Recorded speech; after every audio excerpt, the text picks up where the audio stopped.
Well, look, to understand the ending of WrestleMania, we're definitely going to have to do a lot of head-scratching. But finally, a genuine reason has emerged explaining why Randy Orton possibly lost, Cody Rhodes won, and why such a bizarre ending unfolded at WrestleMania. So, hello everyone, and welcome to the USA Wrestling Network. I'm going to get straight to the point, the reason itself. Now, currently, there are certain speculations circulating, and according to these speculations, WWE intended to extend the storyline involving Randy Orton and Cody Rhodes. This is the reason behind the specific ending we witnessed at WrestleMania. For those unaware, the original plan was for a tag team match to take place at Backlash, WWE's first major event following WrestleMania, pitting Pat McAfee and Randy Orton against Cody Rhodes and Jelly Roll. We actually saw Jelly Roll make an appearance at the very start of the match. He even attacked Pat McAfee. So, judging by the initial plans, it appears highly likely that Randy Orton was originally scheduled to be crowned the new champion.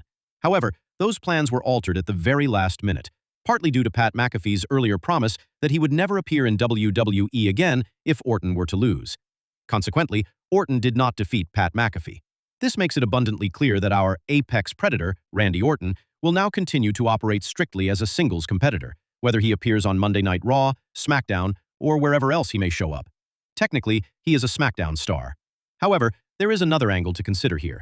I don't believe WWE is particularly keen on utilizing Pat McAfee anymore, especially given that his involvement significantly damaged the entire feud surrounding the undisputed title. Initially, the hype surrounding the storyline was immense, but then, once Pat McAfee was inserted into the mix, the hype suddenly went into a steep decline. It ceased to feel like a legitimate WrestleMania-caliber feud, and Randy Orton began to come across as nothing more than a supporting character. So, all things considered, WWE likely felt compelled to conclude, look, we need to change our plans. That is precisely why the initial strategy was to crown Orton as champion, followed by a tag team match at Backlash. However, when it became apparent that Pat McAfee wasn't actually essential to this entire feud, they executed a series of twists and turns to write him out of the storyline, resulting in Cody Rhodes emerging victorious and Randy Orton suffering a defeat. This was necessary because, had Randy Orton won and then turned on Pat McAfee, it wouldn't have made much sense logically. Instead, Orton's frustration stemmed from the loss itself. He became incensed specifically because of Pat McAfee, the referee who made the count, or rather, failed to make a proper count. That is why Orton attacked Pat in that moment, to ensure that Pat would not return and that from now on, Orton would listen only to his own inner voice, refusing to heed the words of any third party. Another major reason, as I mentioned, is that WWE wanted to extend this storyline. Many people believe that Randy Orton will possibly become the new champion at SummerSlam 2026. It remains unclear, however, whether WWE will continue this specific storyline directly or introduce a brief hiatus or break in the interim, especially given that Orton delivered a punt kick to Cody Rhodes. Consequently, since Cody Rhodes has suffered a visibly swollen eye, he may be absent from television for a week or two. During that time, Orton could provide his explanation for his actions. A rematch could take place at SummerSlam, or alternatively, if WWE so chooses, they might even schedule the rematch for Backlash. Whether or not a new champion will be crowned there remains to be seen. That is simply a matter of time. But for the moment, these are a few points I felt I should share with you all. Then there is the whole Pat McAfee situation. Will Pat McAfee truly never be seen again? Well, I think, at least temporarily, and certainly for this year, WWE is unlikely to feature Pat on screen. And now regarding Randy, another major question I have concerns Cody Rhodes.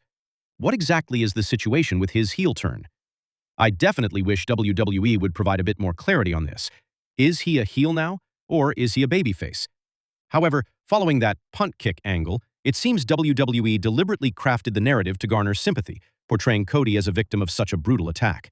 After all, as you may have noticed, heel superstars usually aren't booked in such a manner. So, I feel WWE orchestrated that intentionally to elicit a babyface reaction from the audience. But for now, these were some of the reasons behind Orton's defeat and Cody's victory. Still, despite all this, I don't feel that the ending of WrestleMania was justified from any angle. What's your opinion on this? Let me know in the comments section. For the time being, I'm going to wrap up the video right here.